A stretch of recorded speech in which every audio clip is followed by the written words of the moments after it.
மனித உடம்போடைய ரசாயன தொழிற்சாலை அப்படின்னு சொல்லி எடுத்துக்கிட்டிங்கன்னா, நம்மளுடைய லிவர், கல்லீரல்.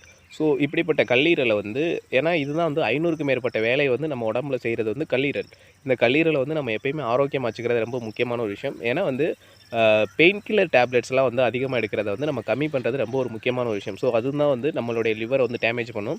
ஸோ அது போக பார்த்தீங்கன்னா, சர்க்கரை அதிகமா எடுக்கிறது, கூல் ட்ரிங்க்ஸு, சோடா இந்த மாரி பதப்படுத்தப்பட்ட உணவுகள். ஸோ இத சாப்பிடுறதும் வந்து அவாய்ட் பண்ணுறது ரொம்ப ஒரு முக்கியமான விஷயம். ஸோ புகைப்பிடிக்கிறதையும் வந்து நிப்பாட்டுறது ரொம்ப ஒரு முக்கியமான விஷயம்.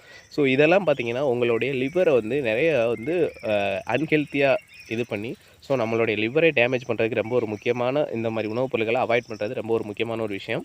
ஸோ லிவர் வந்து ஒரு டைம் வந்து ஃபெயிலியர் ஆச்சுன்னா, கொஞ்சம் அதாவது 50% ஃபெயிலியர் ஆச்சுனாலும், நீங்க இந்த மாரி உணவு பொருட்கள் இல்லன்னா மது குடிக்கிறதெல்லாம் நிப்பாட்டிட்டீங்கன்னா, அது மறுபடியும் ஆட்டோமேட்டிக்கா வந்து அது தன்னை தானே மாற்றிக்கொண்டு, ஸோ அது வந்து மறுபடியும் ரீப்ரொடியூஸ் ஆயிரும். ஸோ அதனால வந்து இந்த லிவர வந்து பாதுகாக்கிறது நம்மளுடைய கையில தான் இருக்கு. நம்ம எடுத்துக்க கொள்ளக்கூடிய உணவு பொருள்கள்ல தான் வந்து இருக்கு. ஸோ 500க்கும் மேற்பட்ட விஷயங்கள் அதாவது மிகப்பெரிய நச்சுக்கள் எல்லாத்தையும் நீக்கி நன்மை மட்டும் கொடுக்கக்கூடிய ஒரு வேலைய பார்க்கக்கூடியது இந்த கல்லீரல்.